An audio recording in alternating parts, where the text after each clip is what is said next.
Ooh, hey, good morning. You're listening to Conservative Cat. It's reminiscent of Hitler. What? An Illinois judge, he slams the arrest of this Wisconsin judge. We're going to get to it all right here on Conservative Cat. Plus, Josh Hawley, he's reintroduced the PELOSI Act. This would ban members of Congress from stock trading. This is a bipartisan effort, and I don't know why we didn't pass this years ago. But he's reintroduced it now with the Republican majority. So I think that he's going to be able to, I don't know, Republicans probably won't, some Republicans won't vote for this thing, but he's reintroduced it. Democrat congressman is attempting to defend his articles of impeachment. He says, quote, he's already done real damage, referring to President Donald Trump doing damage. This Democrat congressman is a complete joke. We're going to get to it all here right here on Conservative Cat. You can find me on YouTube, Facebook, Twitter, and Rumble as well. Subscribe to the channel. Double trouble. We're giving away 2 chances to enter the cruise giveaway in May. Okay, so 2 double trouble. In the beginning of May, we've got 2 cruise stops. So don't miss this opportunity to enter to win a cruise, a deluxe Caribbean cruise, Saturday, May 3rd from 12 to 2 at the Eagles Club in Bloomington. That is Saturday, May 3rd. You won't want to miss that from 12 to 2.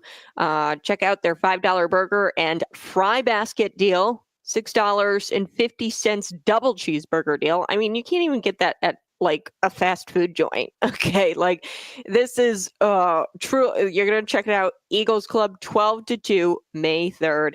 And then on May 5th, the Deep End Tap, Cinco de Mayo. That's right, Cinco de Mayo. It's in Bloomington at the Eastland Suites. So Monday, May 5th from 5 to 7 p.m. is your chance to register to become a finalist for our grand prize giveaway.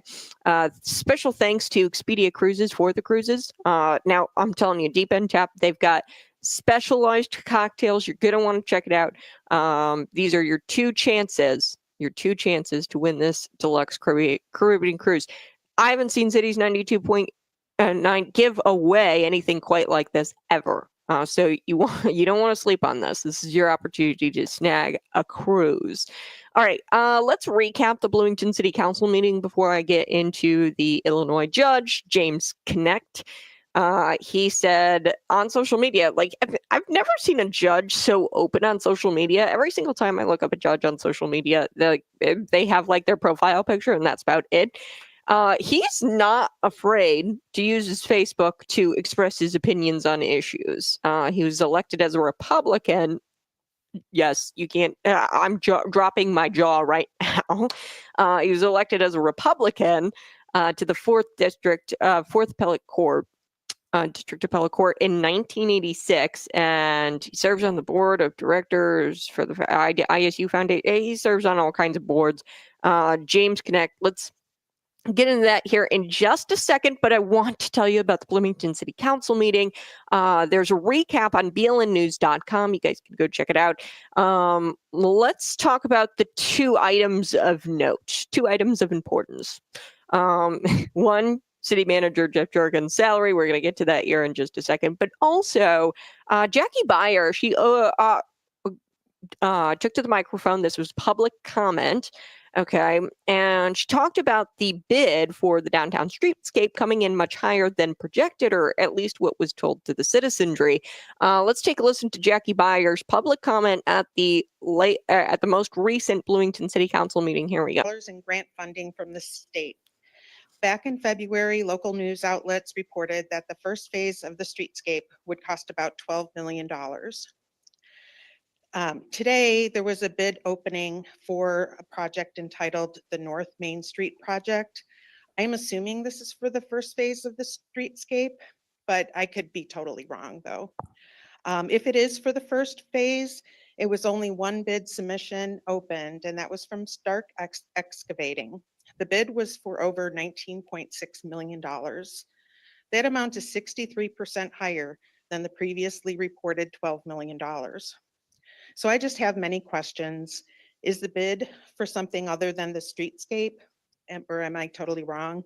Has inflation increased 63% since February? Is this due to significant scope creep? Is it because there is no competition? Is it due to the project labor agreement? Will the city significantly scale back to stay within budget? And how will the grant money be used? Will it offset the cost to taxpayers or expand spending? I'd love to hear an explanation and status from the city about the next steps with this project, given the grant money and this bid. Thank you for your time. Okay, so that was Jackie Beyer. She raised all kinds of questions. Yes, you probably heard that the state is giving $2 million to the city's streetscape plan. Dave Kaler secured that. This is just so minuscule in comparison to what the whole project is going to cost. I've seen numbers, 60 million.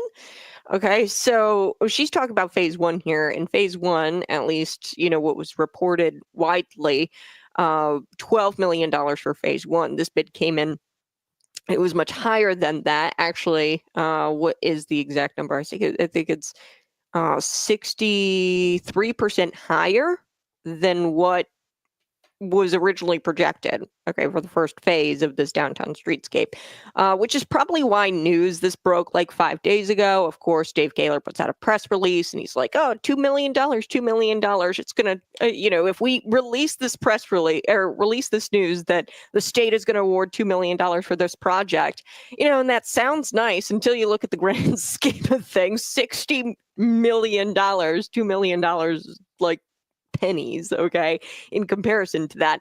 So like they released that news about a week ago, and it's probably because they knew that this bid was going to come in and it was going to be much higher than what was projected. I want to play City Manager Jeff Jurgen. He did respond towards the end of the meeting. During his comments, staff, according to BLN News, will review the bid for possible cuts. Okay. He also claimed, Jeff Jurgens, that there was an alternate bid that would have allowed the contractors, the people who are going to be, doing the work, more time to complete the project, which would lower the cost. So, I mean, we kind of have to deal with the longer time period of this downtown Bloomington streetscape being completed, probably. But that even is still, okay, so that's still above what the community was told. Let's take a listen here to Jeff Jurgens' comments, and then I will get to Jeff Jurgens' salary, because it was on the consent agenda, which means nobody really had discussion about it. Interesting. So it was on the consent agenda, which really means like it wasn't up for discussion. I'm sure it was, but they just did it, quiet or, behind closed doors and not during the council meeting.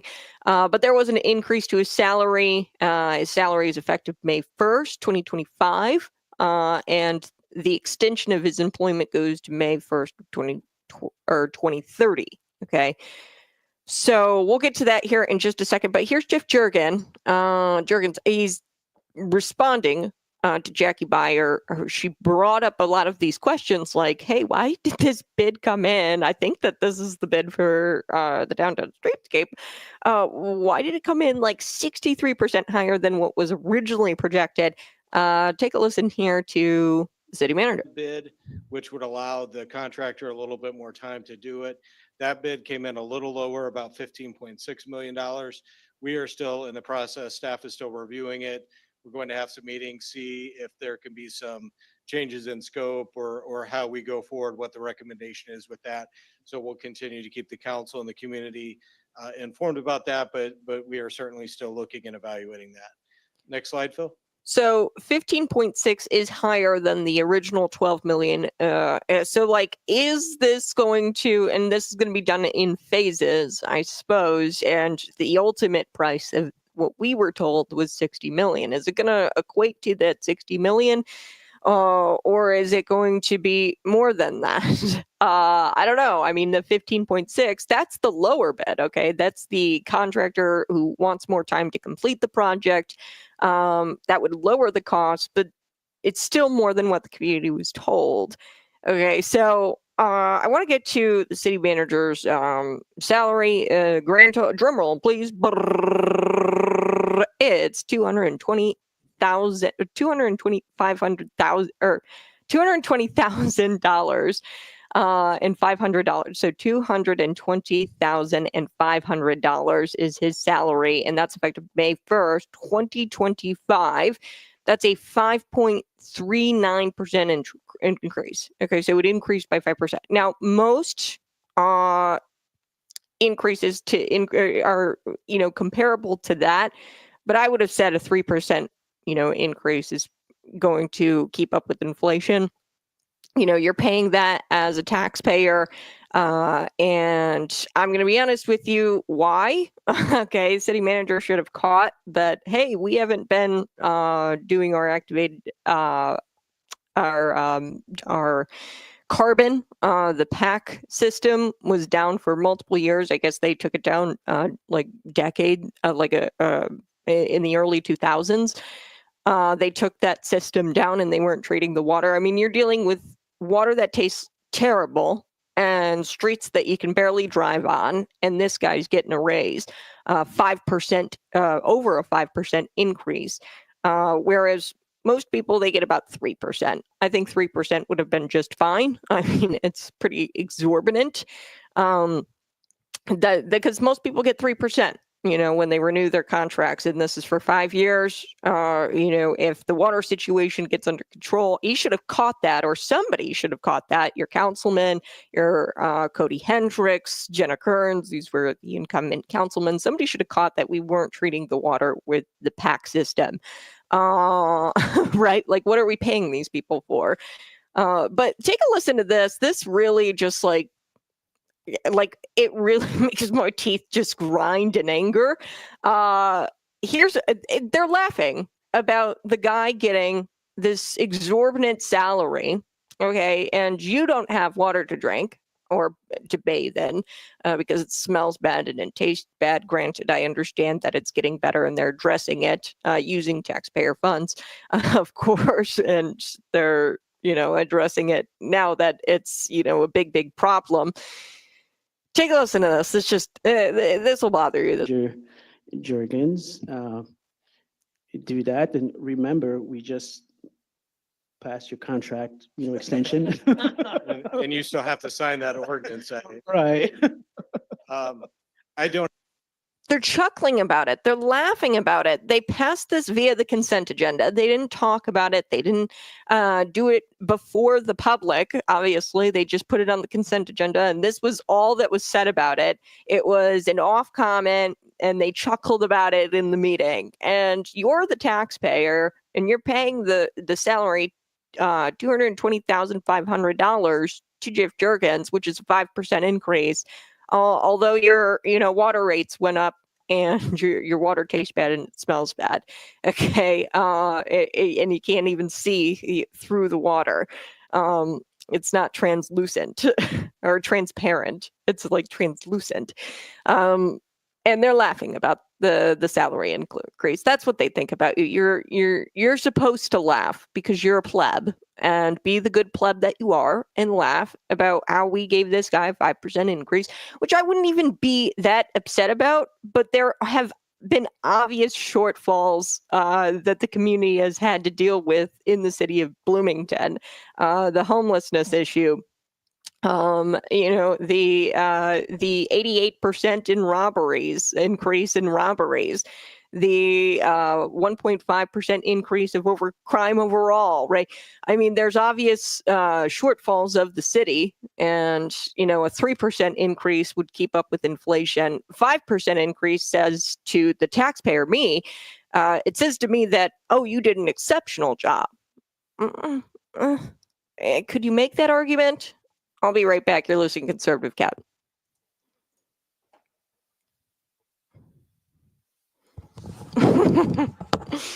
Yeah, I mean, 220,500. I haven't even looked up Pam Reese. I think it's in the 300,000. She's the town manager. This is absolutely insanity. How much these city managers and town managers get paid. So he doesn't even make. I have to look it up. Pam Reese, how much she makes as a town manager. Her most recent, she had like a 4% annual salary hike in October to consider 5% raise contract. So, I guess it's pretty comparable, at least according to 2024's numbers, which I'm sure it's going to be up again here soon. And this is without, I want to be clear, this is without, of course, like, benefits. They'll get like, a company car or company. They'll get like a car to drive. They'll get, a bunch of perks. So this is without the perks. I guess her salary, according to 2024, was $226,000. So it's $6,000 more than, about $6,000 more than the Bloomington City Council city manager, which I find fascinating, just considering that Bloomington has a higher population. I think, I'm pretty sure that's population of Bloomington is more than, like, I feel like it should go off population size, right? Same with the school districts. District 87, well, he's the previous or former superintendent. He was making I think he was making like close to $300,000 in the 220 range. And then you look over to Peoria school district superintendent. Peoria, they've got like 15 school districts, whereas District 87, they've got, or school district, the schools, District 87 has like 9. Okay. And the guy was making like $100,000 a year in comparison. So like, absolutely bogus, insanity to me that you've got, somebody who's obviously managing more districts getting paid substantially less. Like, it's not even comparable to what Barry Riley, the former superintendent of District 87, was getting paid. I feel like school districts, school superintendents, it should be based on how many schools you manage, right? And the student population, much like the city managers, they should get paid based on population. And the population of Bloomington, 78,000, okay, as of 2023, which has gone down a little bit, I thought. That's kind of, no, I guess it's gone up a little bit. So normal, there it is, normal right here. Normal is 52,618 people. So yes, by 20,000 people, I mean, that's kind of a substantial number. Pam Reese gets paid 20,000 more than the Bloomington city manager, yet she is the manager of the population of a substantially less populous, like it is less population by like over 20,000 people. I mean, we're near 30,000 people. We're looking at nearly 30,000 people difference, and she gets paid $6,000 more than the Bloomington city manager. So that kind of does not compute to me. I just think that that's an easy way to kind of base salaries. It would make sense, right? You're managing more when you have a population size that is more. So, the city manager of a population of 500, obviously shouldn't get paid more than the city manager of 10,000. I mean, that's what we're talking about here. When you scale it, I mean, it's insanity. So yeah, they really make more, almost as much as the president of the United States. Like, the president of the United States makes 400,000. Okay. Around 400,000, actually. I haven't looked that up in a while. It's probably adjusted for, but most presidents, I don't think that President Donald Trump took a salary. I know for his first term, I don't think he's taking one for his second term. The annual salary is $400,000. Now, of course, the president also gets like expense allowance, $100,000 for travel, $19,000 for entertainment. I mean, so there's definitely, but much like the president of the United States takes $1, because you have to take something. So yeah, you also have to account for, city managers, and I know Pam Reese definitely gets a lot of perks. The vehicles and things like that, stipends, per diem, and all of that is included in that employment package. So, but just going off salaries here, she makes more than the guy who is managing like more people. City manager, right? You're managing a population size of substantially more. I'd say like 30,000 people more. So yeah, very interesting. That just goes to show you the taxation, and it's complete thievery. What's going on in District 87, right? Bloomington, they're taxing obviously is more, so that way they can pay people like Barry Riley. It's more expensive to live there because they pay Pam Reese that exorbitant salary. And my big issue with it wasn't really talked about, and they chuckled about it. They're quite literally laughing in your face about raising his salary by 5%, whereas you probably just got a 3% raise if you were lucky. Yeah. Hey, you're listening to Conservative Cat on Cities 92.9, the news in talk of Bloomington Normal. Coming up, we're going to be talking about Josh Hawley reintroducing the PELOSI Act. The PELOSI Act, what it does, it bans members of Congress from stock trading. And this should be bipartisan. Of course, I don't think that he's going to get enough Republicans or Democrats to vote this through, but I'm glad that he's reintroduced it. We're going to talk about that. Plus, a Democrat congressman is attempting to impeach Donald Trump. His articles of impeachment, he's justifying them, and he says that Trump has already done a ton of damage, like real damage. This Democrat congressman is a joke. We're going to get to him. But first, the judge, the Illinois judge, James Kinect. He was elected as a Republican. Pause for dramatic effect. He was elected as a Republican to the 4th District Appellate Court judge. He was elected in 1986 to serve as an appeals court judge, okay? And he's not shy about using his Facebook to express his opinions on issues. Specifically, this issue of Judge Hannah Dugan, okay? So let's look at his Facebook post. He says that the arrest of the Wisconsin judge, Hannah Dugan, was reminiscent of King George, Hitler, and Mussolini. An Illinois constitutional attorney disagrees, according to the Center Square. Judge James Kinect criticized the Trump administration's heavy-handed courthouse arrest of Dugan. So they did arrest Dugan, this judge.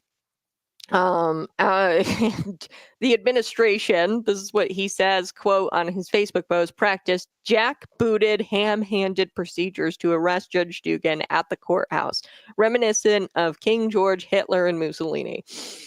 That's a bit of a stretch, man. David Shostokis, who ran, by the way, in a Republican primary against Tom DeVore, I think back in 2022, he accused Dugan of defying federal authority by helping an illegal immigrant avoid immigration and customs enforcement, okay, and agents. Okay, so where does the story kind of come from? Well, Hannah Dugan, this judge, activist type judge, is being looked into. I don't know if charges have been filed quite yet, probably by now, but she was arrested, and here's why she was arrested. Okay, she allowed there's a jury door in a courtroom. Okay, there's a jury door, and the only person who has permission or who allows people in and out of that jury door is the judge. Okay, this is a restricted access type of door, restricted exit. Nobody goes in or out of this door. Now, what had to have happened for her to kind of be tipped off about the arrest of this illegal immigrant who was in her courtroom, by the way. This illegal immigrant was going to be arrested by ICE agents who were outside of her courtroom. It was a courtesy to her to say, hey, we're going to be arresting him as soon as he gets into the public area outside the courtroom. And actually, the arrest, it doesn't happen in the courtroom, not because of the sanctity of the courtroom or anything like that. It just doesn't happen inside the courtroom because there's civilians, obviously, watching, or, there's people within the courtroom.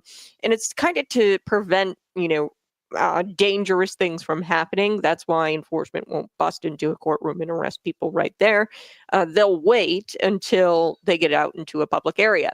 So most likely what happened, ICE, they informed her chief judge that they were going to arrest the guy that was in her courtroom. And they informed her, like, hey, we're going to be outside. We're going to be right outside. Her chief judge, we're going to be right outside. We're going to pick him up outside. And what she then did was walked him out to evade possible detainment, deportation, arrest. This is an illegal immigrant that ICE wanted. And what she did, she walked him out the jury door and he exited and evaded the authorities. Okay. So David Stokes, he says, quote, the problem is she exhibited her own disrespect for authority of the federal government in terms of providing her this kind of nonviolent courtesy, or like, because they cuffed her, like, and she was like, right there outside of her courtroom. And this was definitely a message that they were trying to send the Trump administration, or the, federal authorities. They were definitely trying to send a message. But why provide her? And essentially what James Connect is doing here in his social media post is he's saying the arrest was an overreach. The proper approach would have been to contact Dugan's chief judge, the court administrator, and the Wisconsin chief justice to clarify how state judges should interact with ICE, okay, if they're carrying out deportations. Well, they did, obviously, otherwise they wouldn't, because she wouldn't have known to walk the illegal immigrant out the jury door. Clearly, they contacted the chief judge and they said, hey, we're not going to bust into your courtroom. We're going to arrest him right outside the public area. Obviously, they were in contact with her chief judge or somebody to tip her off to walk the guy out the jury door, right? So why should they provide her, this courtesy of, hey, turn yourself in, we're not going to cuff you, just come in. When she demonstrated obviously a disrespect for federal officers by walking the guy out the door. Okay, after they had informed her, obviously she was tipped off somehow that the ICE agents were out there. So I don't know. This is interesting. Connect, he says it was an overreach. He suggested the proper approach would have been to contact the chief judge, which you don't know that didn't happen. It probably did happen, considering she walked the guy out the jury door, right? He says, am I asking for the judge to receive special treatment? No, this is what Connect says on his Facebook post. Judge Dugan is being used as an example to strike fear into the hearts of states' authorities, judges included. The state judiciary and the federal authorities are obligated to cooperate. One does not encourage such cooperation by arresting a judge to punish her for what may have been a mistake in judgment, or a reaction to the fervor over immigration policy. Okay. So this guy is obviously, a Republican. I can't believe that he was elected as a Republican. This just goes to show, don't retain judges. If you don't know anything about them, right? Don't just, I'm just going to retain him because he's a Republican. The federal authorities are clearly sending a message with Dugan. I have to take a quick break. You're listening to Conservative Cat.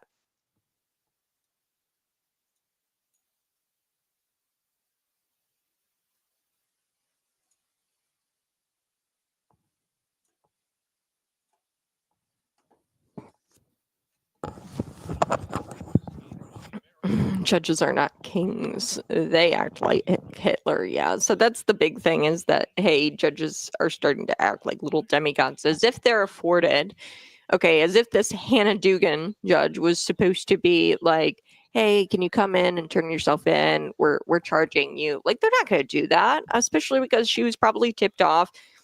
Somehow the ICE agents provided her a courtesy to letting them know, like, hey, we're outside of the courtroom. We're going to be arresting somebody right outside your courtroom. And that's a courtesy. The courtesy wasn't returned in that she walked somebody out that jury door, okay, or to evade detention, possible detention and deportation and arrest this illegal immigrant. So yes, of course, if you're doing something like that, and nobody, only the judge, so this is clear, right? I mean, there's obviously going to be charges. I haven't looked up if she's actually been, what charges she was given officially. She went before probably a grand jury, and they decided.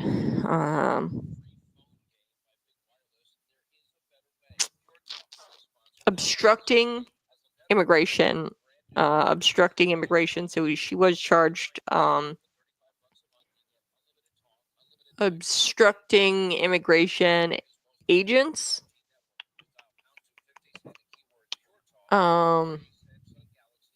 impeding a procedure before a department or agency of the United States. This is a felony, so this is a criminal complaint that shows that she was charged with that, and concealing an individual to prevent his discovery or arrest. This is a misdemeanor, so she could face up to 6 years in prison. Look, this is so they bar the Milwaukee County Circuit Court Judge Hannah Dugan from her position. The Wisconsin Supreme Court ordered that she be barred from her position while the federal charges are adjudicated. So this is a big deal. This is a really big deal. She could be facing prison time. And they were sending a message. 100% Donald Trump said the administration was sending a message that, hey, you're not going to get away with evading or allowing illegal immigrants to evade if you're a state official, if you're a judge. I don't care who you are. If you aid and abet somebody who is to be lawfully detained by ICE, and you interfere with that, you've broken the law, right? So nobody's above the law, okay? Dugan, she allegedly led this Mexican national, Eduardo Flores Ruiz, and his lawyer out the restricted jury door to avoid ICE agents, a route that the judge controls, okay? So this is all in control of the judge, this Milwaukee judge.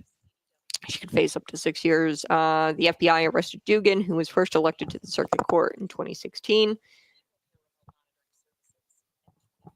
Her attorneys declined to comment.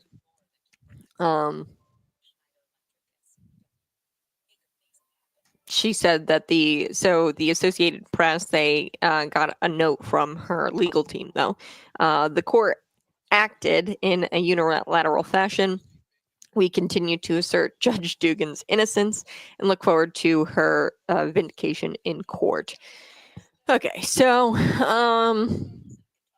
this is completely intentionally misdirecting. So I guess what ultimately happened was the agents let her know that they were going to be outside in this public area, and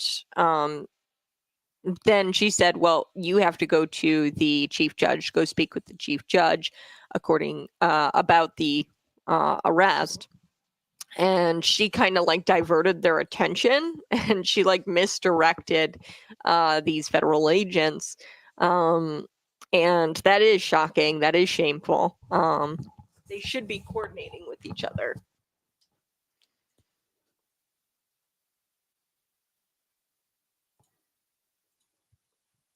Hey, good morning. You're listening to Conservative Cat on Cities 92.9, the news and talk Bloomington Normal.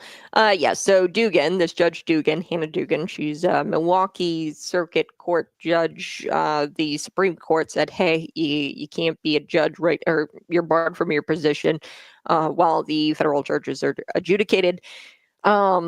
So she has been charged with obstructing or impeding a proceeding before a department or agency of the United States, which is actually a felony. And she's also been charged with concealing an individual to prevent discovery or arrest, which is a misdemeanor. She could face up to 6 years in prison. And yes, I do think that this was a message that that the FBI, they arrested her. I think that this was a message by federal authorities that says, hey, I don't care what position you hold. If in fact you aid and abet, if you aided and abetted someone who was lawfully to be detained by ICE and you interfere with that, you've broken the law and you are subject to arrest. Okay, so it is a bit unusual. I mean, I will give Connect that. So Judge Connect, who, I mean, he's on every single board, like ISU, Board of Directors Foundation or whatever, and he's been a judge for a very long time. One of the longest serving, not the longest serving, but one of the longer serving judges in Illinois.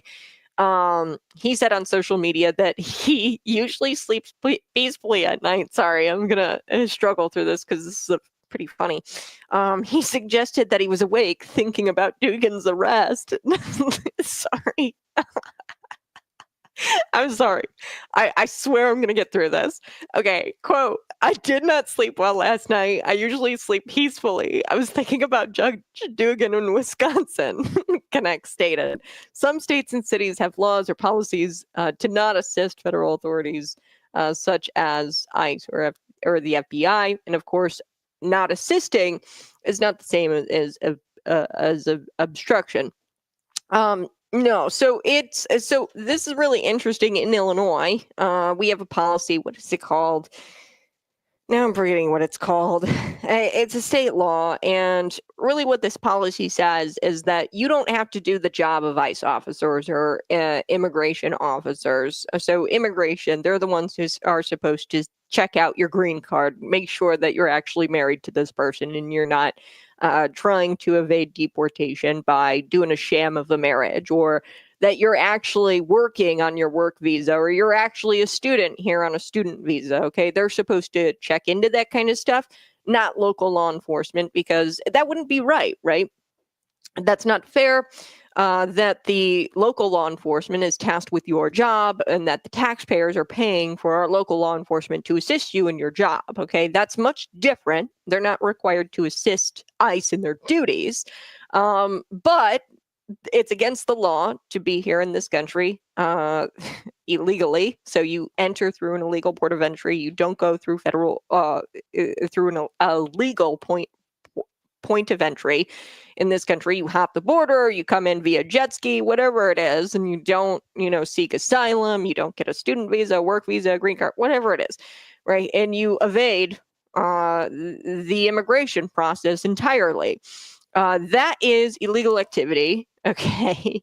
And you are required to not stop the enforcement of the law, okay? So that is a misdemeanor, or in this case, they're charged with obstruction of an agency, or impeding the proceeding of an agency. That's a felony. And then concealing an individual or preventing discovery and arrest, that's a misdemeanor. If you or I, say somebody went out there and they killed somebody, okay? If you or I were to house them in our house and hide them in the closet, and the police were to knock on the door and say, hey, do you know where the murderer is?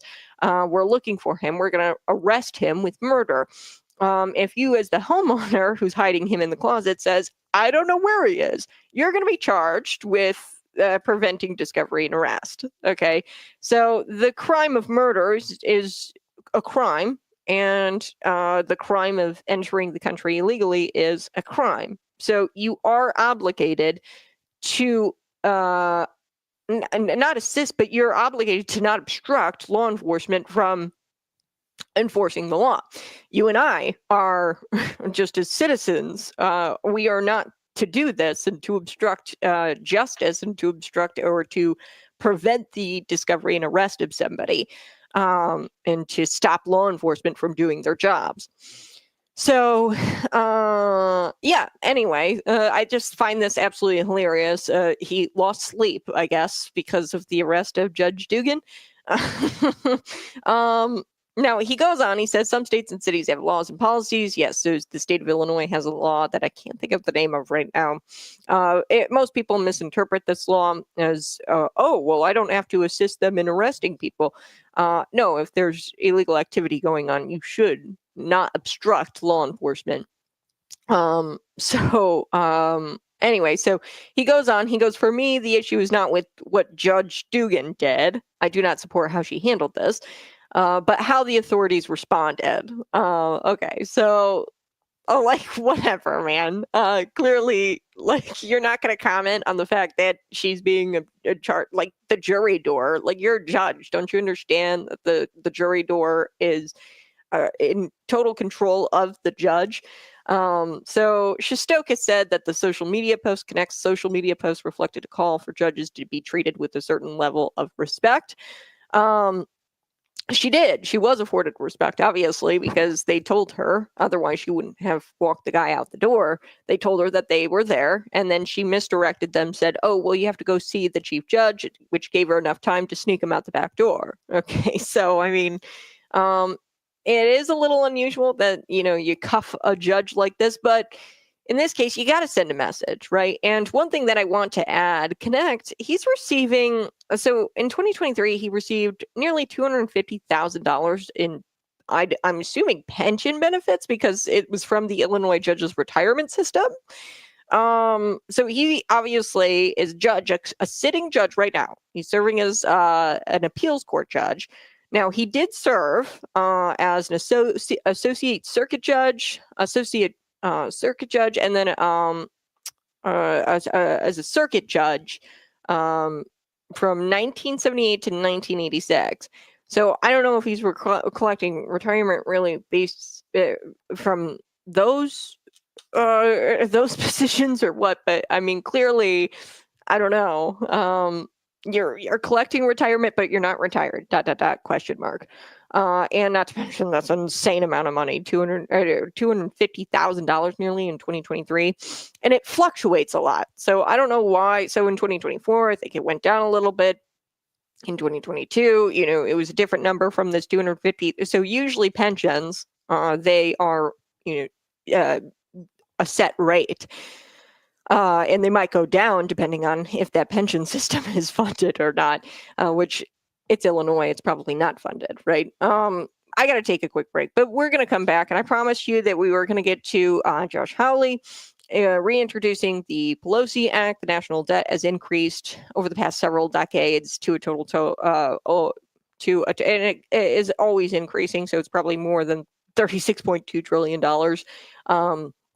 In 1987, when Nancy Pelosi was first elected, the national debt was $2.3 trillion. So it has ballooned from 1987, since Nancy Pelosi was there, to $36.2 trillion.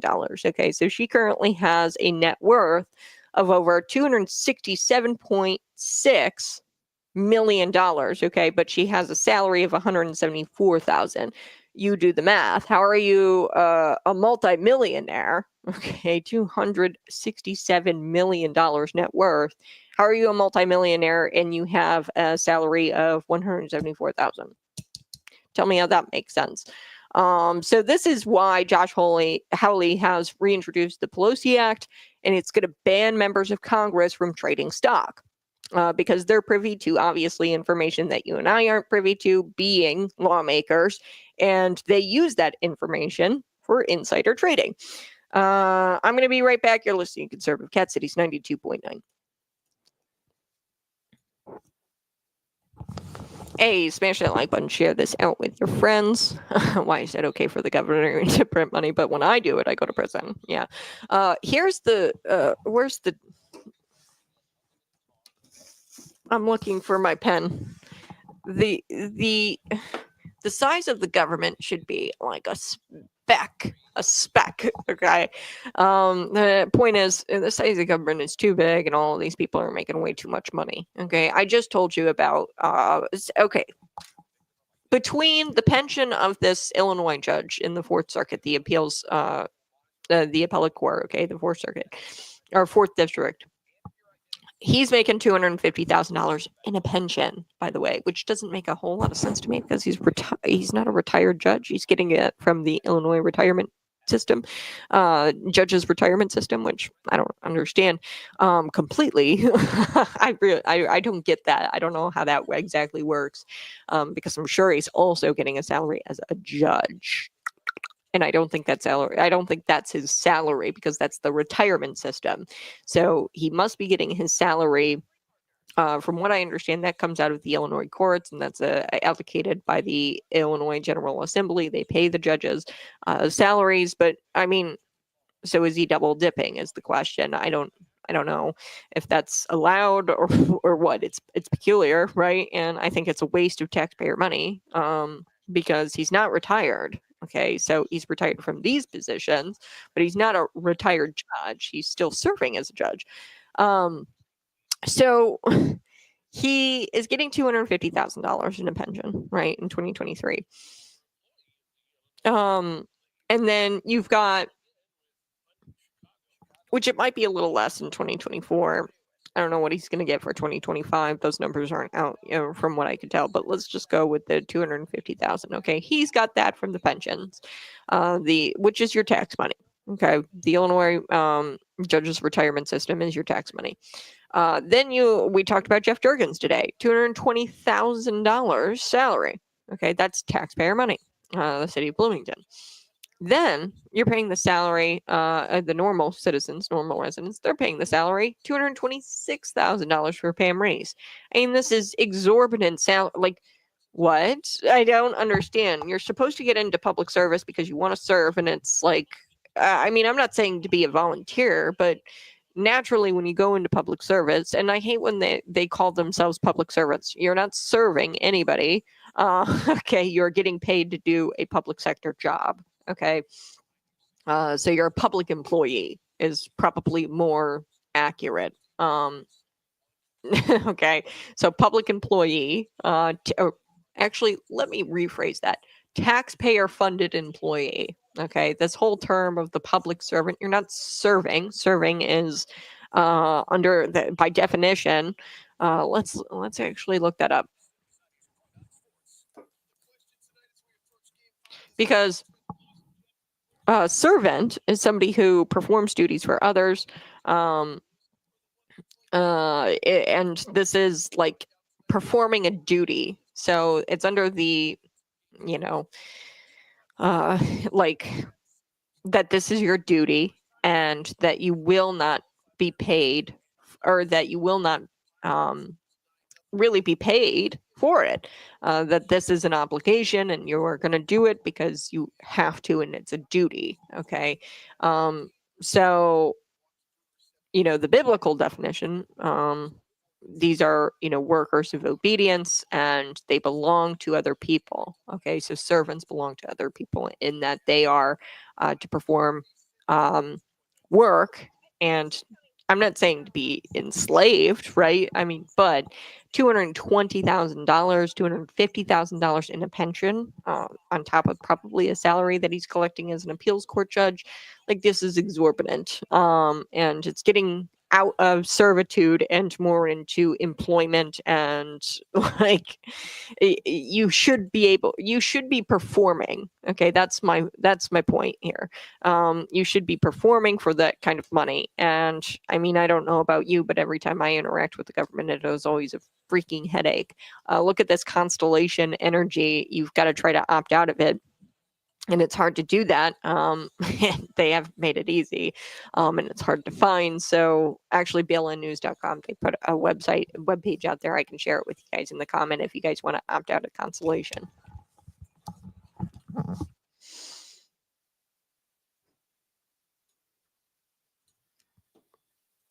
Woohoo! Good morning. Hey, you're listening to Conservative Cat on Cities 92.9, the news and talk Bloomington Normal. We are going to be getting to Kayla DeLong. She's a resident of Normal, and we're going to be talking all this week about the planned Essex housing project. So this is going to be erected right by the Collie Ridge subdivision on the corner of Shelbourne and Beach. In Normal, this is a 3-story apartment building, and they're seeking to build 250 units or something like that to address the housing shortage in Bloomington or in Normal. It's like, hold on a second, let's back up a second.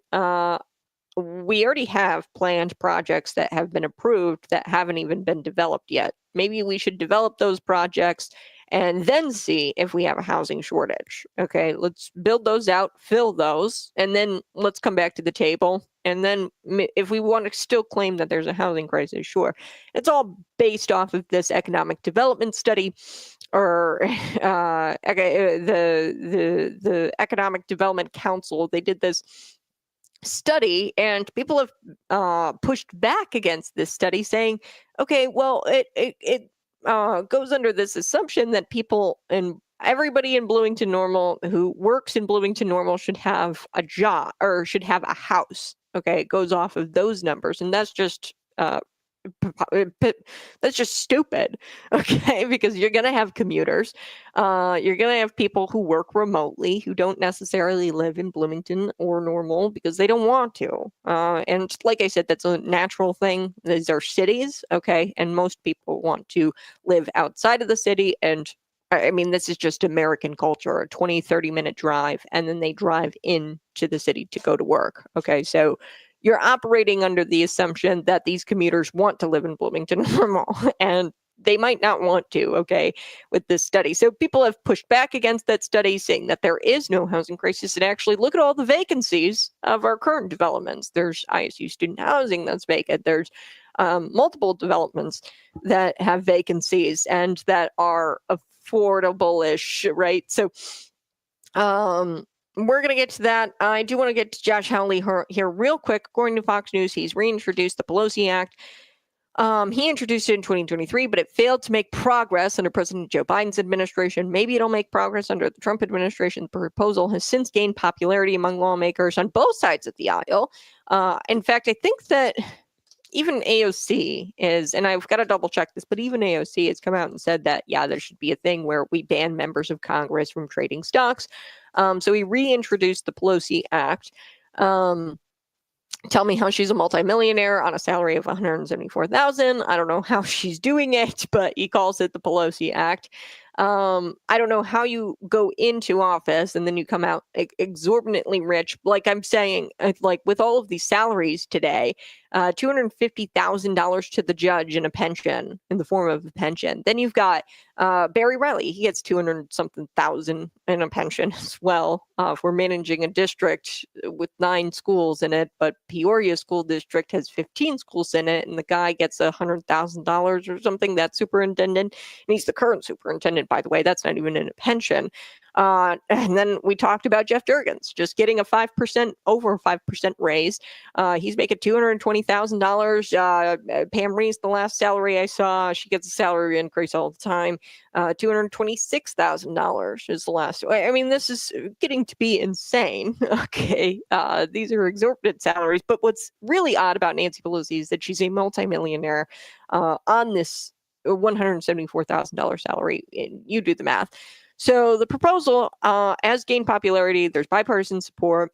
Quote, Hawley told Fox News Digital in a statement, members of Congress should be fighting for the people that they are elected to serve, and it should be about serving people to duty. So you shouldn't expect a payment of over $220,000. At that point, you're no longer a public servant. You are a taxpayer-funded employee, okay, a public sector employee. And so he goes on and he says they were elected to serve, not day trade at the expense of their constituents. So he goes on, he says Americans have seen politician after politician turn a profit using information not available to the general public. It is time we ban all members of Congress from trading and holding stocks and restore Americans' trust in the nation's legislative body. So I'm going to come back. I got to take a quick break. You're listening to Conservative Cat Cities 92.9.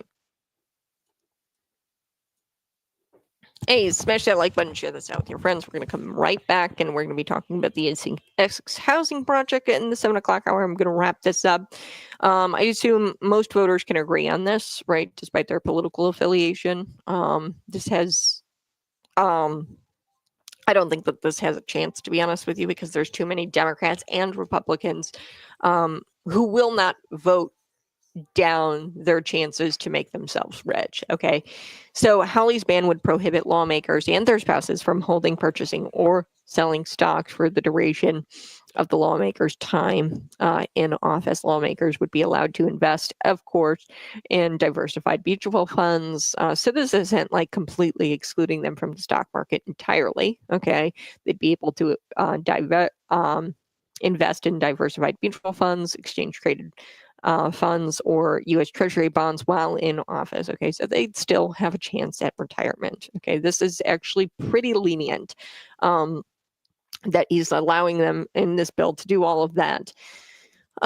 So coincidentally, it's not actually Crazy Nancy who is getting rich from these stocks. Actually, she, by her own admission, she has nothing to do with it. Okay, it's her husband. You know, kind of how like Sleepy Joe knew nothing about Hunter Biden's business deals, right? Oh, Joe Biden, we're just expected to know or expected to believe that he knew nothing of Hunter Biden's business deals. Much like Nancy Pelosi had nothing to do with her husband trading stock, okay, or holding stock.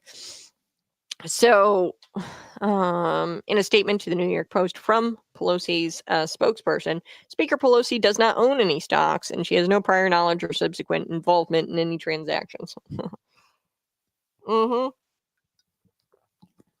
Whether or not that's true, it's, you know, not for me to decide if that's true or not. But this shouldn't be happening. Like even if you are working as a public servant, you should be operating in the most transparent way possible. Like, do not even give the public a reason to think this. Okay, so let's just save everybody a bunch of time and ban them from doing it. You know, it's not like that they're not going to be able to invest in mutual funds, diversified mutual funds. It's not like that they're not going to be able to set themselves up for retirement. And come on, folks, members of Congress. I mean, you're making $174,000 a year. Okay, Nancy Pelosi was. You've got plenty to stow away for retirement. Okay, put it in a high yield interest account, and then you're going to be fine. Okay, you don't need to trade stocks and get rich because of the information you have.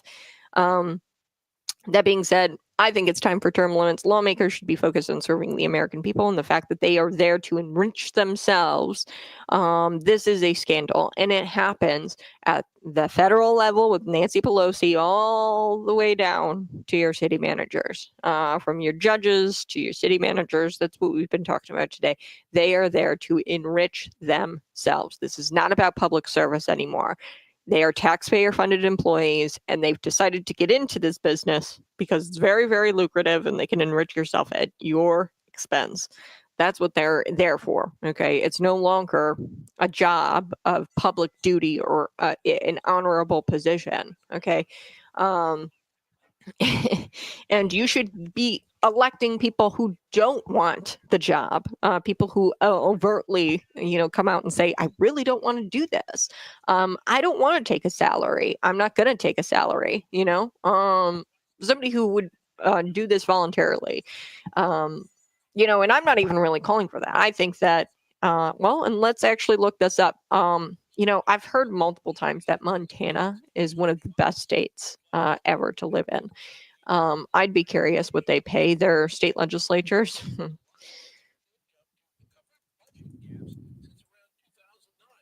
Probably nothing, to be honest with you. Okay. Montana legislature, their salary. Okay, well, they get $16.11 an hour.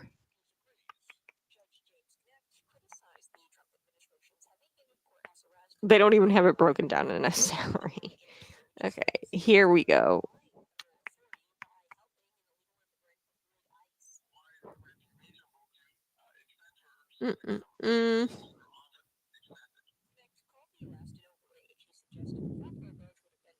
Well, I mean, I guess I could figure this out.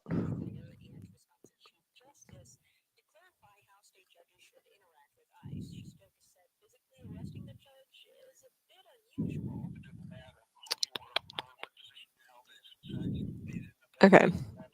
So they're currently paid about $104 a day. So let's do this math really quick because I don't know what that totals out for a salary. 5 times 104. Okay, so they get paid $37,000 a year, around that. Let's round it up, $38,000 a year. Okay, they get paid around 16 an hour. So let's just look at the numbers here. Okay, so that's Montana, 37 or 38. Let's do that, $38,000 a year.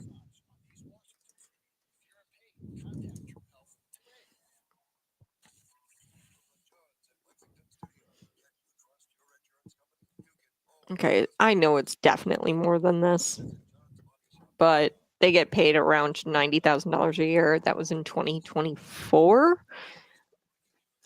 They definitely get more than that because of all of the benefits that they get. Like, they get a per diem on top of that, so it's like $150,000 per diem.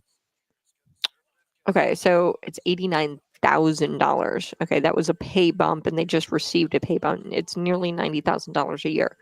$38,000 a year in Montana, $90,000 a year for a lawmaker in Illinois.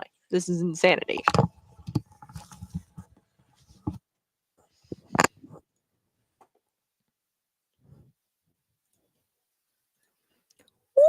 Woo! Hey, good morning. You're listening to Conservative Cat Cities 92.9. I want to wrap up this PELOSI Act, and then we're going to get to Kayla DeLong.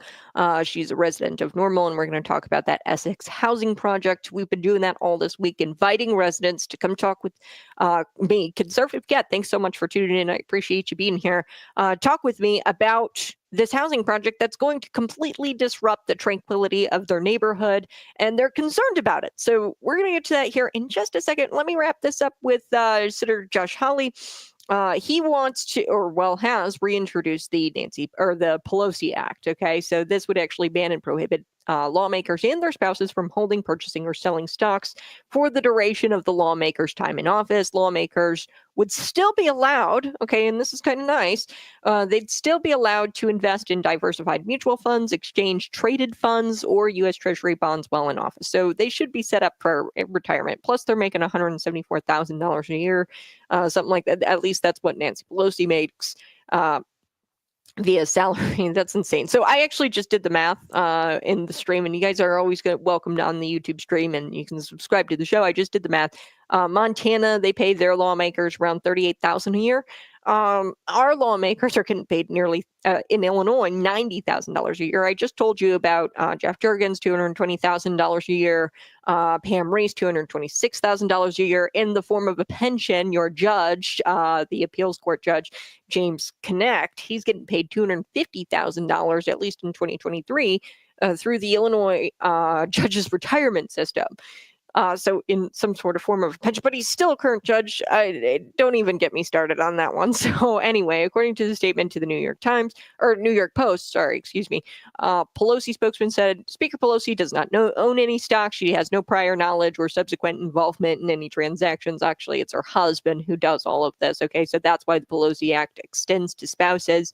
By her own admission, she has nothing to do with it. It's actually her husband, right? So kind of like how Sleepy Joe didn't know anything about Hunter Biden's business dealings. Of course he didn't, right? And Nancy Pelosi doesn't know. And that's really not for me to decide if it's true or not. But this shouldn't be happening. And as a public servant, you should eliminate any kind of question marks, and you should be very transparent and just prohibiting lawmakers from doing this. They have prior knowledge. They have knowledge that you wouldn't have. And they just shouldn't be doing this. They should be focused on serving the American people, not enriching themselves. They are taxpayer-funded employees. They are no longer public servants. You cannot, honestly, probably the lawmakers in Montana. Okay, yeah, that's about it.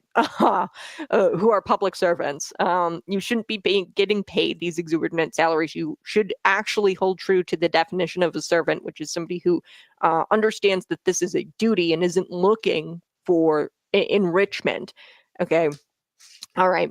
Term limits, anybody? Term limits. All right. Let's get to Kayla DeLong. She's joining me here.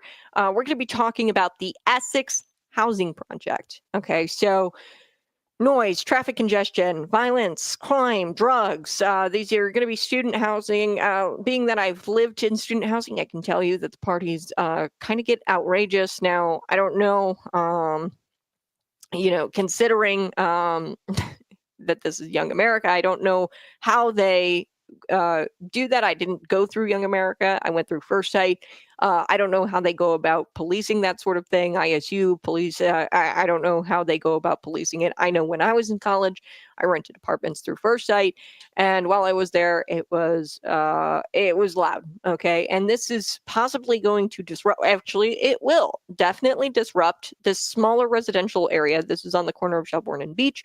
This is the Essex subdivision or Essex housing project, and it's going to be right next to the Collie Ridge subdivision. It's on the corner of Shelbourne and Beach.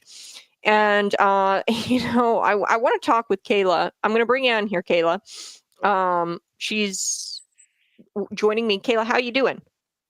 Good morning. I'm good. How are you? I'm good. Thank you so much for joining me. Kayla's on the line. You guys can find us on the stream at YouTube, Facebook, Twitter, and Rumble. Kayla DeLong, tell me a little bit about yourself, where you live. You're a resident here in Normal. You live kind of close to this proposed Essex housing project, correct? Yeah, I live very close. I live in Linden Place, which is Basswood Lane. I've lived here almost 9 years, and where their entrance exit would be onto Beach Street would essentially be very close to dumping straight onto my street. Um, that scares me for the fact that we have a lot of kids that live on our street. And this is going to increase traffic significantly. They did a traffic report in their plan, but this traffic report comes during COVID, when we didn't have a ton of traffic. And Mm. that's kind of concerning that we don't have an updated traffic report showing how much traffic comes on Beach and Shelbourne a day. Right. So you're talking about this traffic report. Now, this was obviously probably through Farnsworth and the Worthington. So Worthington LLC, they're the developers here. Farnsworth is a consultant, like the best way I could describe it, they're a consulting group. And Worthington is with Young America. Okay, so this is likely going to be student housing, right? And it's 3 stories, 250 apartments. So was this included in like the Farnsworth Consulting, like, and you guys were provided this by the developer? No, we were not. I received this from a concerned neighbor who lives a couple blocks away. She reached out to me because I had helped kind of get information and fight this in 2023. Sorry, it's chaos because school is getting ready. Give me just a second. No, you're good. Yeah. I'm going to fill our listeners in. So this developer is Worthington LLC and Young America, and there have been a lot of concerns from residents. Specifically, I want to get to a couple of concerns about Young America specifically, and these came in via email. The residents, after my interview with Dean yesterday, Dean Coons, a resident of Normal for 51 years. Insanity. He's lived here this long, and the disrespect of this housing project. It seems like there hasn't been much talks with the developer, with the town of Normal, but here we have somebody had actually emailed me, and they said years ago with a previous mayor, if a developer wanted to focus on a neighborhood, they were willing to meet with the neighbors and address their concerns. That no longer seems to happen with Coos and his tyranny. They seem to want to keep the public in the dark and be more secretive in order to avoid conflict. At least that's what it feels like to me. And this comes from a resident. This is not conservative, Cat. I don't live there. Okay, I don't live in Normal. I've got no skin in the game. Outside of the fact that I used to live there, and I love you guys, right? And I love the residents in Normal. And the guy goes on in this email, he goes, I also learned that the previous mayor prior to our current dictator was much more conscientious with regard to making decisions based on the good of the town and citizenry. We seem to have fallen into a pit where more and more citizens seem to just simply give up I don't buy this adage that you can't fight City Hall. Greater battles have been won here before, and I refuse to accept that we cannot win this one as well. Evidently, there is a situation with a proposed development over on Parkside. The developer met with the residents there, and they listened to their concerns and actually made changes to the design, and they were more acceptable, changes that were more acceptable to the residents. It can be done. However, we're dealing with people like Young America in the town of Normal who seem to be working hand in hand to enrich themselves, which makes this tough, this conversation to happen. And somebody raises the question here, how much money did this young American person who's in charge of it donate to the political coffers of the town of Normal or councilman? There's this site called illinoissunshine.org where you can see how much he actually donated to the mayor and to council members. Now, I didn't see him donate anything to, so I looked up Andy Netzer, sorry. He's the managing broker, guy, Young America leads it. He donated about $6,000, not a substantial amount, but enough to be like over and he divvied this up, this $6,000 allotment to Andy Byers, Kathleen Lorenz, and Scott Preston. Okay, so he divvied this all up over the last, 4 years. He, has made payments and donated to their political coffers. And somebody raised the question in an email. They said, hey, is he buying favors? This is publicly available knowledge or information. Andy Netzer donating to their coffers. I don't think it's a substantial amount, but it still raised the question, right? Hey, are they cozy? Are they working hand in hand to enrich themselves? Why is it the developer won't sit down and chat with us? So, Kayla, you're saying that the developer didn't even give you this traffic report. That was actually, these numbers were generated from COVID when there weren't so many cars on the street, right? So the developer did not give you this traffic report or do a traffic study, right? Correct. We have never, so the developer met in 2023 with Holly Ridge only.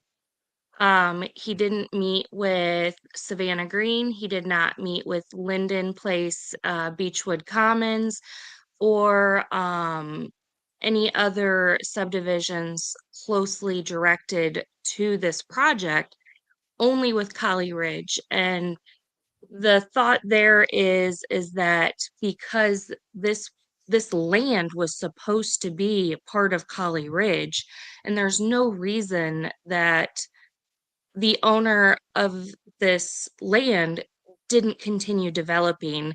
Don Franquez is the owner. He has continued to build in other subdivisions. Part of this addendum and zoning in here, the zoning addendum, says that there hasn't been any development in the area. Well, that's false because Pheasant Ridge has continued to develop. Kelly Green has continued to develop. Parts of Wintergreen have continued to develop. The Evergreen subdivisions over there have continued to develop. It's just this parcel of land that is attached to Holly Ridge that has never continued to develop. And that's at no fault but the developers.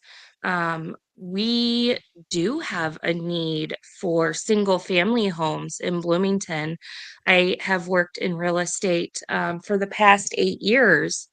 And right now in Bloomington Normal, under $400,000, we have 37 homes on the market.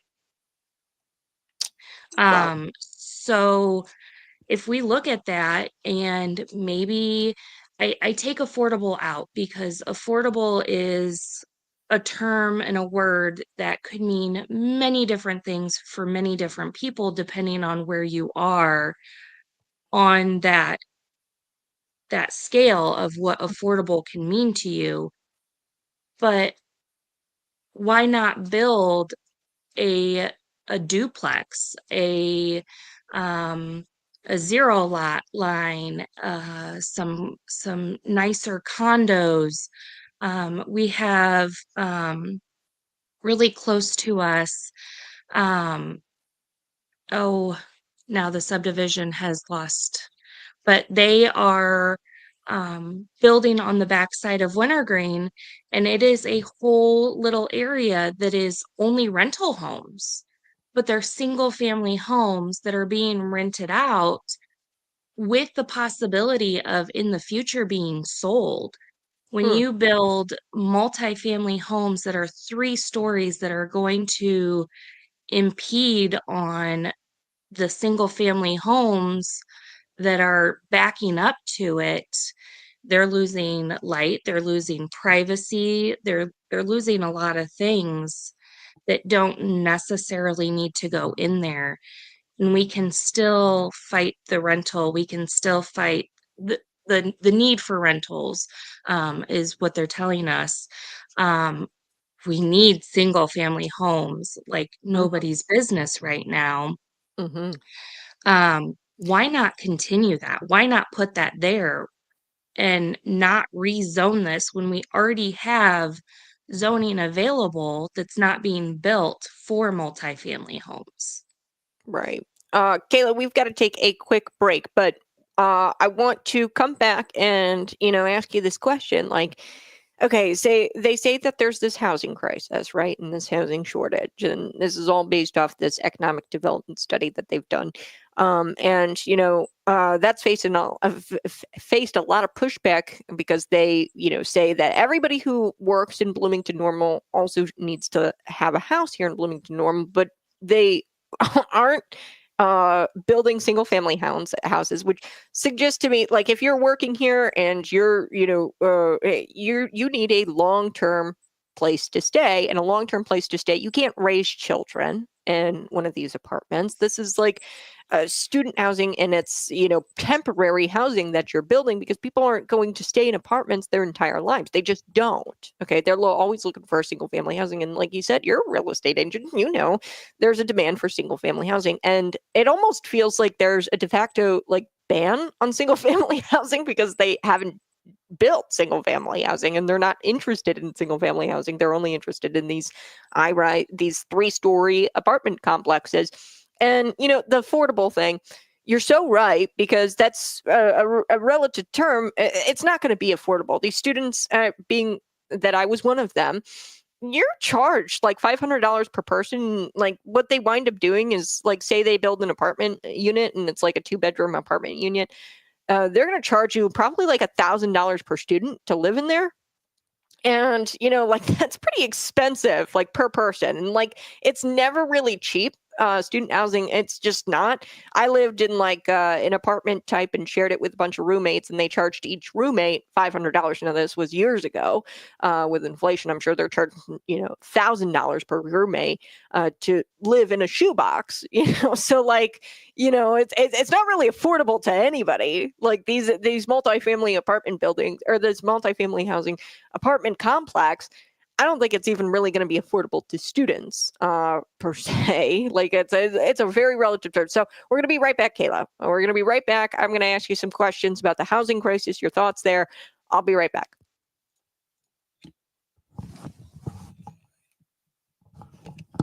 Okay, smash that like button, share this out with your friends, and be sure to um, thank Kayla for being here today. I agree with Kayla about the traffic concerns. This is what Sherry says. Zingman. I live in the subdivision also. And they said, "Hi, Kayla. Sorry for the crap that they're putting you through." Kayla, your thoughts here, really quick, just for our friends on the stream. The housing crisis. Is there a housing crisis? Is there a housing shortage? You talked a lot about single family housing before we took the break. Um, yes, there is a so I don't deal with rentals or anything like that. I primarily do with the buying and the selling of homes, single family homes. I was actually at Capitol Conference yesterday, where realtors across Illinois go to the Capitol and we lobby for um, for our clients, for our rights, for what we would like to see passed and not passed, and bills that we're seeing. And across the state of Illinois, we do have a shortage of homes. And Why do you think that is? Why is there this? I mean, do you feel like there's an attack on single family housing? I don't know if it's an attack. I think that what was quote unquote affordable is no longer affordable. And when you look at a 3 to 4 bedroom new construction home, they're building them with 3 to 4 beds, 2 to 3 bathrooms, not finishing the basement, and a majority of them. Now you have some good, really good builders who are finishing the basements, but they're $450,000, and that's a high price for the average Bloomington normal family. Um, I know we've lived here for 8 years, and the prices are very different. We have hit the national average of where prices should be. But I don't think that that means we can't build a house that is basic. It doesn't need to have granite or marble counters. It doesn't need to have like tiled showers or anything like that. You could build a nicely priced house in that 250 to 350 price range, whether it be duplex, zero lot line, single family, meaning a detached home. You could build that in that neighborhood and keep them relatively similar to what's already in this area. The zoning project said that, well, we already have different zonings in this area, and we have one normal plaza, which is the old Soldiers and Sailors. It was repurposed. Yes, it's commercial now, but it was repurposed to keep that beauty of what it is. I mean, I think it's really pretty little area. We have the old ISU apartments that the developers came in, and they had this elaborate plan, and they were supposed to be um, luxury apartments. There's nothing luxury about those apartments. They did a lot of work, but it was electrical and plumbing and like making them livable. Mhm. um, and it's hard. I don't know if what Young America is bringing in is going to be student housing. I mean, all they deal with is student housing. They're supposed to be building us these luxury apartments. Um, but I'm concerned with the cohesiveness of when families move into these, we don't have room in our schools Mhm. for, Real quick, Kayla, we're coming yeah. back for the radio friends. Just hold on a real sec or 1 sec.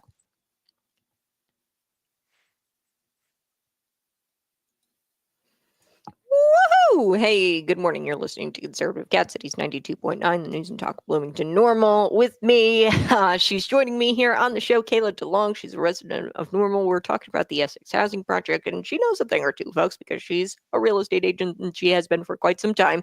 And we're talking about, affordable housing and the housing shortage in Normal. And I just simply want to ask her, if she thinks that there's this housing crisis. She told me on the stream, hey, I think that it's possible to build single family homes in the, what was it, 200, 350 price range. Is that what you're saying, Kayla? Yeah. Yeah. I think they could build a nice little duplex, townhouse, whatever, within that per unit 250 to $350,000 price range. They're not going to be they're not going to be like the $400,000 houses where you have marble and granite countertops. But they could be done nicely and affordably. Mm-hmm. Right. And, this multifamily housing, these, apartment buildings, we're not sure. I guess Young America, all they really deal with is student housing. I don't think we could, like, for sure say that, yes, this is student housing, but it would make sense, right, that this is going to be student housing. It's kind of far from the university, I would say, to, build student housing there. But, your thoughts here about not developed planned projects. I've always come at this and said, hey, there's a lot of planned projects that they haven't even really broke ground on yet. Maybe we should break ground on that and build these projects that have already been, approved through the planning commission process and by council. Maybe we should build those, and then let's see how much of a housing shortage there is. And if there still is one, then obviously the multifamily housing isn't cutting it, and that's not what's in demand.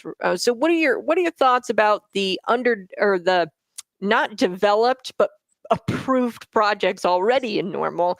I think there's a couple of them. Oh gosh, I'm gonna pull it up here. There's a few. While I'm pulling up that, your thoughts here on the planned projects that aren't even really being developed by the developers. This was something that in 2023 I brought to the attention of the developers and to the town of Normal is you have lots of areas that are already zoned for multifamily homes right across the street from Rosa Parks on Rab Road was approved for a huge multifamily complex, and we don't see anything. They tore the house down, they cleared the land, they put up a fence. Now the fence is down and nothing has been developed. Why can't we finish that development, like you said, instead of taking land that was already zoned for single family homes and plotted as such? Why are we changing things up when we can't finish what was already started? Yeah. We got to take a quick break, Kayla, but we're going to be on the stream, folks. You guys get extra content on the stream, YouTube, Facebook, Twitter, and Rumble. I do that for you guys through the breaks because we want to bring you real people, real conversations, and real authenticity. That's what we're about here at Cities 92.9. So we're bringing you Kayla and her concerns about the Essex housing project that's going to be before the Planning Commission on May 8th. And then ultimately before the council, probably, unless the planning commission somehow shuts this down, we'll see. And I'm going to get to Kayla and ask her if she thinks that if that's possible. But we're going to take a quick break right now, and it's going to go before council, I think May 19th. We'll be right back. You're listening to Cities 92.9.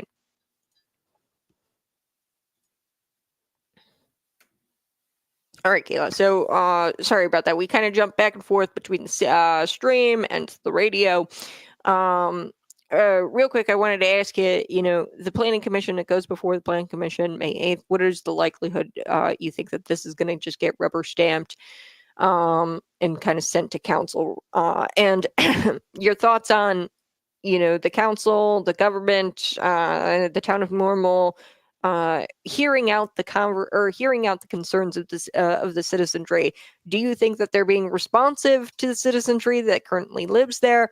And then when we come back for the radio, folks, I will ask you about the housing covenant Hawley Ridge had with I believe the developer, where they said, like, hey, we're going to keep this single family housing. But of course, that was disrupted or abruptly changed to multifamily housing, like you had just said.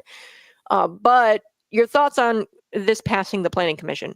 What do you think? Will it pass? Will it not? What's the likelihood? Give me a percentage. That is such a hard question. I, I have no idea. We fought hard in 2023. Um, I'm I have not heard a single neighbor in the area who is for this. We have all spoken out against it. Um, we got it stopped the first time, but that was because there was an HOA issue that the developer somehow fixed. I don't know how they did that. But uh, mm, probably it's going to get pushed through, Mm-hmm. which is Which, hard. yeah, well, and that just kind of goes to show you, like, do you think it's possible for, the citizens to shut this down? And as I had read this, it was an email that was sent to me by another resident. They said, I don't buy this whole adage, you can't fight City Hall. Greater battles have been won here, and I will refuse to accept that we can't win this one, which I think is a great attitude. Yeah, I'd love to see, everybody show up at the May 8th meeting. But yeah, the uphill battle is, it seems like, and I don't know, you chime in, Kayla, it seems like the town of Normal, they could care less about the constituency, the citizens who actually live there, and they're more interested in hearing out the folks from the Economic Development Council, these organizations who say that there's this housing crisis, and the way to address it is building more multifamily housing. They seem more interested in, the developer, maybe Young America, and, benefiting the developer rather than the citizenry, right? Yeah, I agree. I think if they were to listen to us, they would never push this through. This would never go through. It would stay single family home. That's what we're crying out for. That's what we've continued to cry out for. And Yeah, I could imagine what they're going to come back with. They're going to say, "Oh, well, we can't build the single family homes because they're too expensive to build." But like you said, I think that there's definitely a way to build sort of like a starter home. And that's possible. To build yeah, something without the granite countertops. It doesn't have to, be this luxurious, like, gigantic house. It could be a starter home, and I think that there's a way to do that, like you said, with the duplexes, even. Um, which this might have duplexes surrounding it. From what I heard from Dean yesterday, Dean Coons, he's a resident in the area, that they're going to do duplexes surrounding it, and this is the way to appease the plebs or the citizenry that lives there currently, right? They want to build the duplexes, but then right smack dab in the middle, they're still going to do their 3-story apartment building. yeah. Um, So I actually have a layout, and I can present that, I guess, to you on what this looks like. But the 3-story, one of the 3-story buildings would actually back up to Beach Street, and be directly across from my actual street. Let me see if I can present this. Yeah, I'm gonna do that share on the my stream. We're going to screen. be coming right back for our radio friends, and we'll talk about that here. Folks, subscribe to the channel, hit that like button. We're going to be right back for our radio friends here in just about 10 seconds.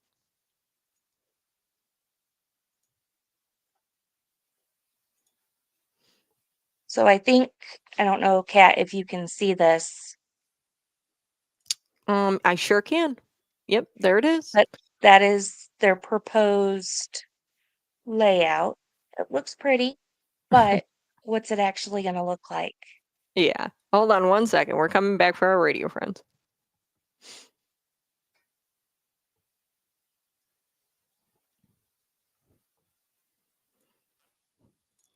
We provide the resources, we provide the interviews, we provide authenticity, real conversations with real people, because I'm just like you, and like, why wouldn't we talk to the residents who have concerns about the Essex housing project? They're planning 250 something units in this housing project, and yesterday we had a conversation with Dean Coons. He lives in Normal, has lived in Normal for 51 years.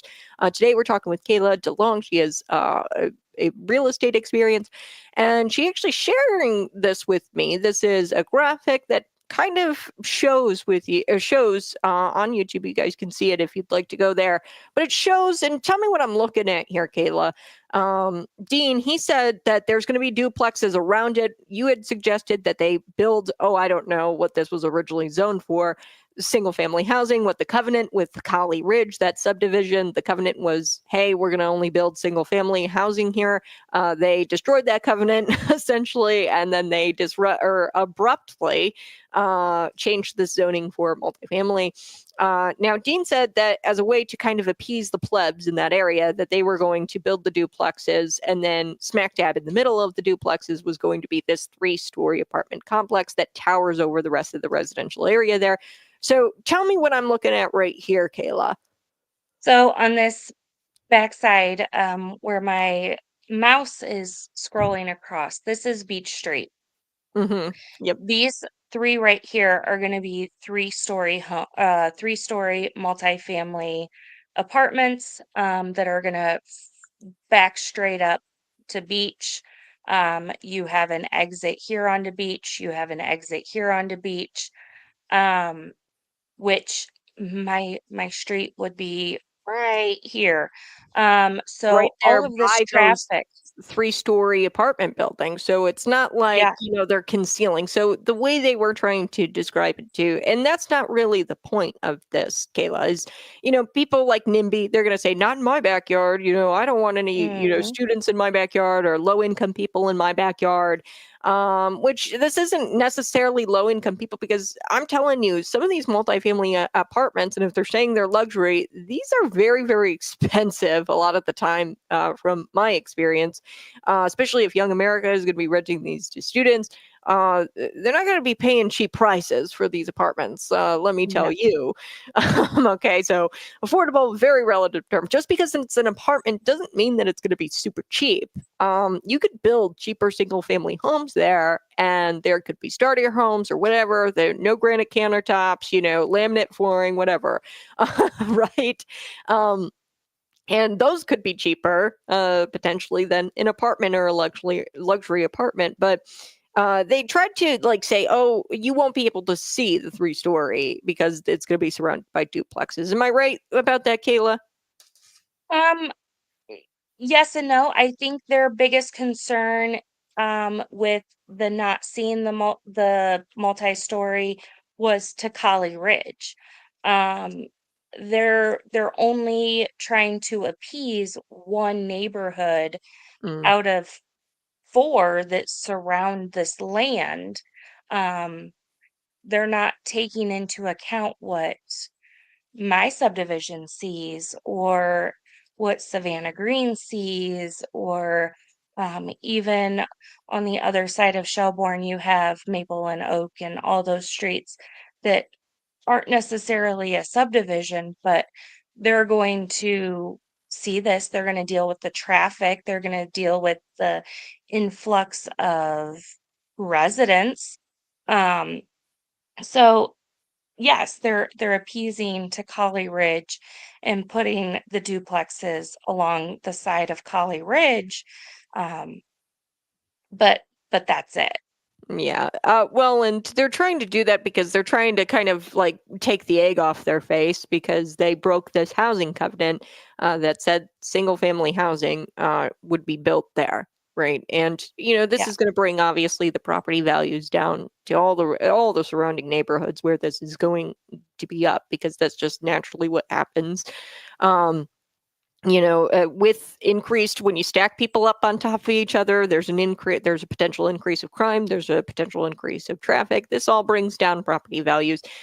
You were mentioning something about the influx that the districts might have to deal with, with student enrollment. Yeah. So tell me a little bit about that.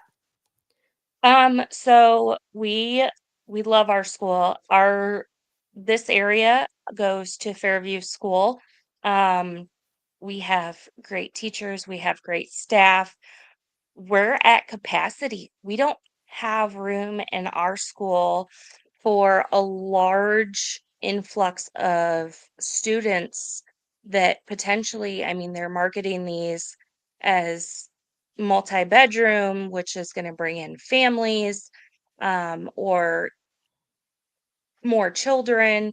Um, where are we going to put these students? Well, their answer is we'll do open enrollment, which means wherever a school has room is where these kids are going to go. So, what kind of cohesiveness do we have?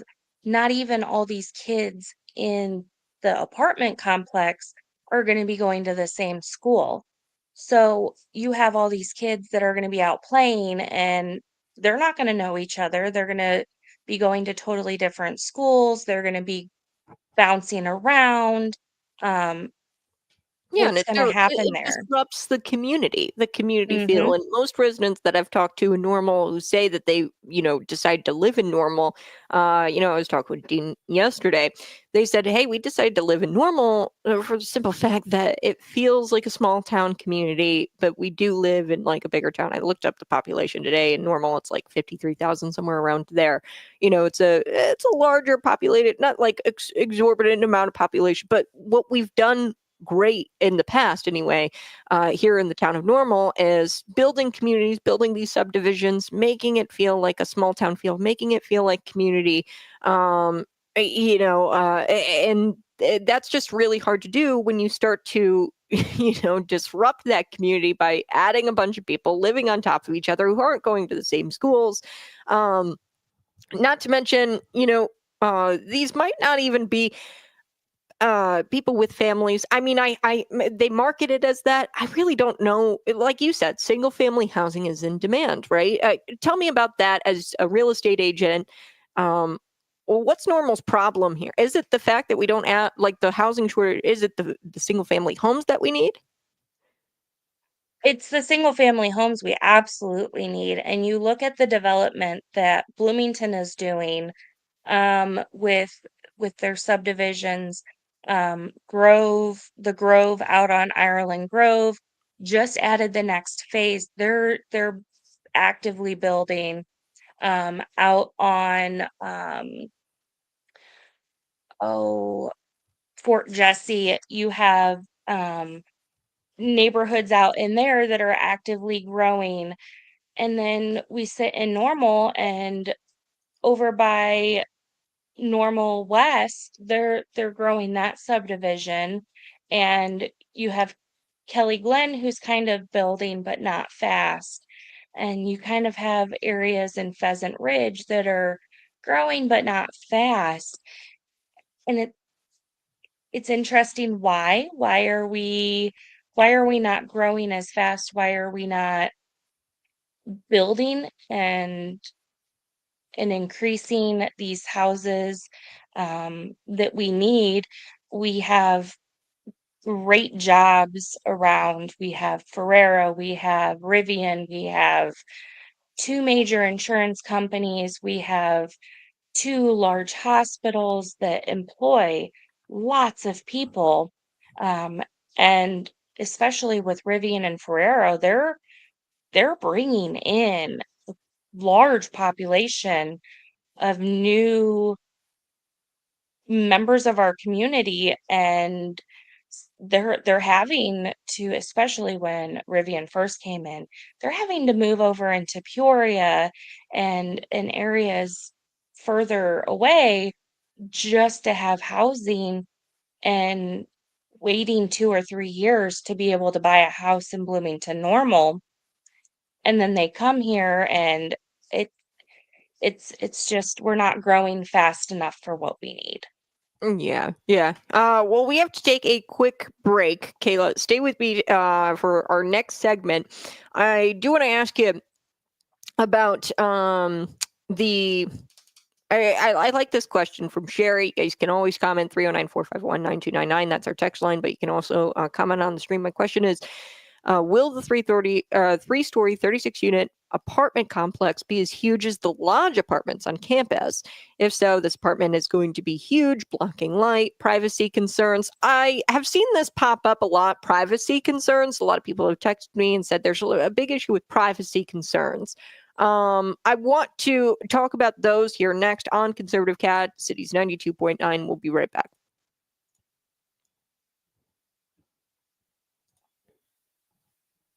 Okay, we'll be back here in just a second for our radio friends. Kayla, real quick, can you tell me why people should be like, if you live in the area and you're just kind of cruising down the road and you're listening to me this morning, I'm going to ask Kayla, why should you be concerned about this as as somebody who lives in that area? Can you give me a pitch, Kayla? Pitch somebody who lives in the area, is just hearing about this and had no idea that this development was even going up. My biggest concern is traffic and safety, and the the safety honestly comes from the traffic, and especially you put that many people, and Sherry said, I mean, we're looking at 900 people that could possibly to 1,200 people that could possibly be living in this complex, and they're all gonna have, for the most part, cars, and that's gonna dump out onto Shelbourne and Beach, and my street is a throughway from Beach to Linden, and that traffic is going to be immense. Kids' safeties, running out, playing. I mean, we're all out there watching our kids, but what happens when a ball crosses the street and they run out, and we went from having maybe 5 cars go down our street to 15 to 20 cars. That's a big safety. That's an increase in people going past our house. Um, it, yeah, and I don't want to fearmonger this and say that it's going to bring in bad people. I don't think that's the case.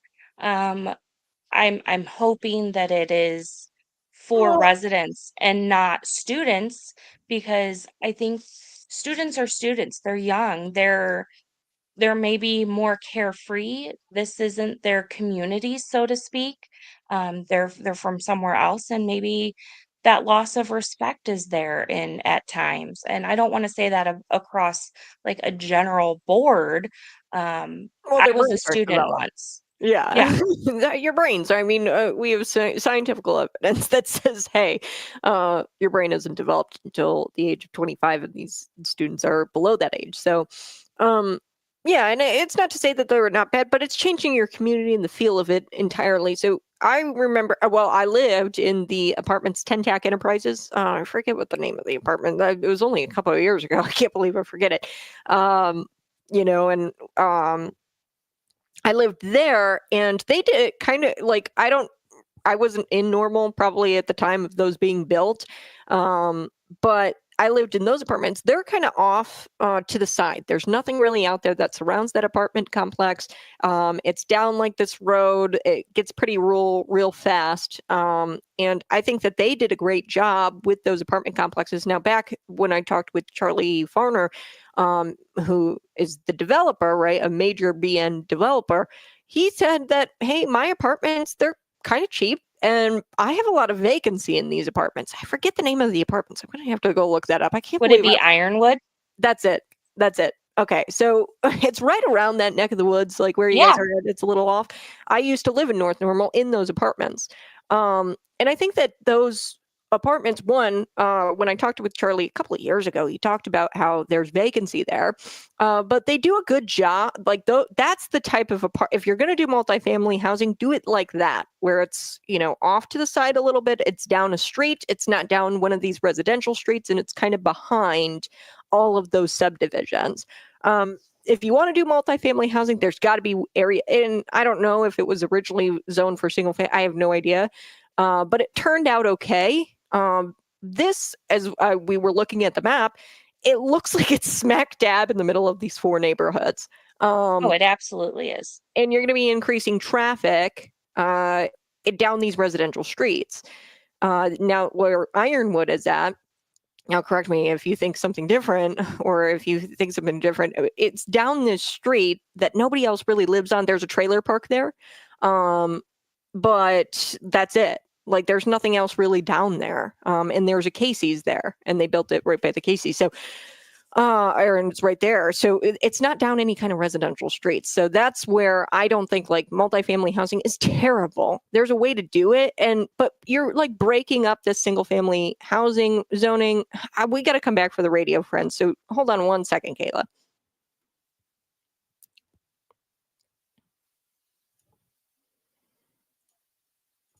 Hey, folks, you're listening to Conservative Cat. We've got Kayla DeLong. She's right over there. She joins me on the show today. And we were kind of talking about, like, let's take a step back here. You're going to be causing all kinds of traffic on these residential streets. This apartment complex, unlike where I used to live, I actually used to live in the Ironwood apartments, and it's down this road. It's not near any other residential streets. And I think they did a great job developing that. I think that if you're going to do multifamily housing, do it that way, where it's kind of rural and it's away from all of these other residential subdivisions. Now, I don't know. I wasn't in Normal probably at the time when those were developed. But, Kayla, the concern about traffic, this is smack dab in the middle of like 4 neighborhoods. Am I right? You're correct. Yeah. So it's going to increase traffic, but then I also wanted to ask you about the privacy concerns. And these are huge. They're going to be blocking light. Tell me about the privacy concerns. What's the concern there from residents in the area, these 4 neighborhoods? I mean, anytime you have a 3-story complex, that it's going to be towering over our 2-story homes. You have people who have put solar on their homes, and the way we face, is that going to block the light? Maybe, possibly. Um, I- you're just whoever's on that 3rd story is just going to be like looking directly over into your yard, whether you have a privacy fence or not. I mean, it takes away all of your private living, whether you use your backyard to unwind at night, or hang out with friends or family or whatever. Like, you now have someone who can literally sit in their living room and watch you the whole time. Um, that's creepy. It, and it's I don't know. It's And just it's probably impeding. why there was a housing covenant with Golly Ridge, at least, that said, "Hey, we Mhm. won't develop this as a multifamily. We're going to keep this single family." Now they're Yeah. breaking that covenant, which I just don't even really understand how you could do that. It's unfair to the Golly Ridge residents, but it's also just odd. And like you said, with your real estate experience, Normal just needs single family housing and cheap, affordable. I mean, that's a relative term, but I think there's a way to build some more affordable single family. Get rid of the granite countertops. You don't need them, right? Or duplexes or something like that. But we've got to go, Kayla. So before I leave the show today, I do want to ask you, if I'm just listening to this, why should I care? Give me a pitch in about a minute or so why I should go to the Planning Commission and make my voice heard if I'm in one of these neighboring areas for the Essex Housing Project. My pitch is, we need to keep this single family. We have a need for single family. There is there's zoning for multifamily very close by on Rab and Linden that has not been developed yet, that should be developed before we take away from single family zoning. Um, we need to think about the schooling, we need to think about infrastructure, traffic, all of that. And we should all voice our concerns and be heard by the town of Normal. And if we're not heard, we need to remember that coming up in the next years. Mm. Kayla, thank you so much for joining me here on Conservative Cat Cities 92.9. You have a blessed day. Thank you, you as well. All right, folks, we're doing a series this week. We're inviting a ton of residents to come on and express their concerns, because we're real people. That's the beauty of Cities 92.9. We're about authenticity, and we listen to you because you're our friends. So bye-bye, friends. I love you. You have a blessed rest of your day, and catch the show tomorrow morning, bright and early, 6 a.m. Talk to you soon.